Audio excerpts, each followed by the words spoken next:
Esselamu Aleyküm ve Rahmetullahi ve Berekatuhu.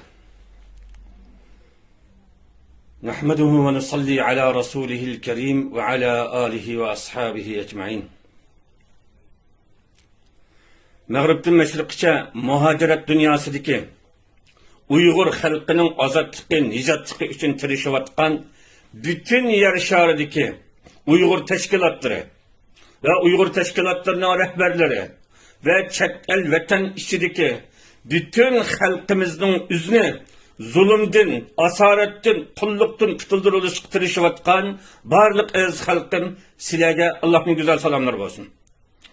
Hazırkı sabah Bamdad namazının del vaxtida jallı kıyınғы çıkıp bilişimdeki ciddi sebep ben Bamdad'ın tek sünnetini okuvat attım.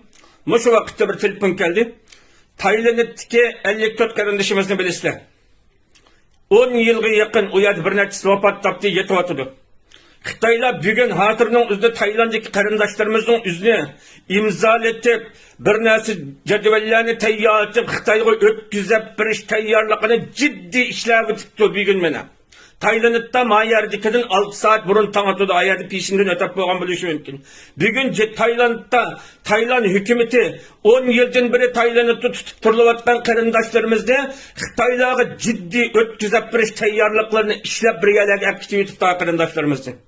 Ciddi halet. Sonra o kardeşlerimizin bütün talebi bir sılam talebine alakası çıkarılıptı. Sonra Rabia Kadir Hanım, Dünya Uyghur Kurultayı'nın yeni reisi Turguncan Alavud'un kardeşimiz, Amerika'daki teşkilatla Kuzzat Altay, Hidayetullah Oğuzhan Hacım, teşkilatla birlikte Siyit Efendim, mesela dünyada Mağrib'den meşrikçi bütün Uyghur teşkilatları, bütün halk kolumuzdan keladigan imkaniyetlerde devletler bilen görüşüdüğün diplomati sohbet olsa, diplomatını görüşüp derhal Tayland hükümeti bilen şu kardeşlerimiz hakkında ciddi alakalı ötüşünler intiham zürül. 10 yılga yakın muhacirette şu kardeşlerimizin azadlığı, nicatlığını küttük. Hem de bu vakitte Xitay etkitip kalsa bütün chet eldeki teşkilatlarının yüzü abruyu hemmege tesir yetiştim başka bütün Uyghur halkı gibi ümitsizlik dolkunu etkiledi. Xitaylar kalbi kılıdı, Uygurlar kan yığılap kalıdı.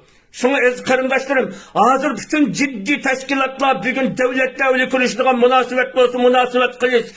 Teşkilatla namayış orunlaştırdığı işvası Avrupa'daki, Amerika'daki, Türkiye'deki bütün halkımız bugün bir katımlık vaxtanını acıratıp Tayland konsulunun aldıda ciddi namayış hareketi teşkilat Tayland'daki kardeşlerimizi Xitay'ın kolga ötküzülüp biliştin. Ciddi kolumuzdan kildiğin sebep, kandak sebep geldi şu sebeple işletip bugün ciddi haletle şu kardeşlerimizin taleplerini orundaşta tirişli şu kardeşlerimiz yıklap durup benden talep kıldı. Ben bandetimle konut okuttum, dua konut okuyamagan haletinin üzerinde sizlere gap turvatmayız kardeşlerim. Sonrasında Mısır kardeşlerimiz Xitay'a ketip kalsa bolmaydı. Herkes bolmaydı. 10 yılga yakın biz sakladık. 10 yılga yakın o kardeşlerimiz ümit küttü. Netisi vafat taptı. Bir gün Xitay'la birlikte gelgen Xitay sakçıları, Tayland sakçıları ulanı mecburi tutkuzup Xitay'sa bir imzalarını Xitay'a ötküzep birdiğin cedvellerini mecbur kollarını bastırıp imzalattırıp bir gün Xitay'a ötküzüp bir şerketini ciddi başlığa tuttu.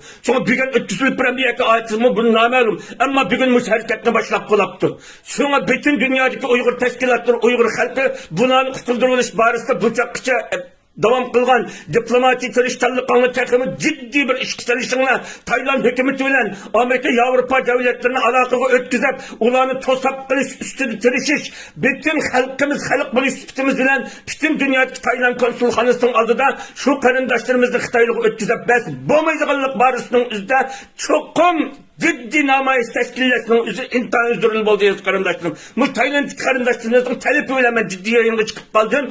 Allah subhanahu ve teala bütün kardeşlerimiz dualarınla, sebeplerine, namayışlarınla hem mesela şu kardeşlerimizin kurtuluşta yardım verişke sen karması Allah Teala menden tatıp hemimizin nesip olsun ve aleyküm esselamu rahmetullahi ve berekatuhu.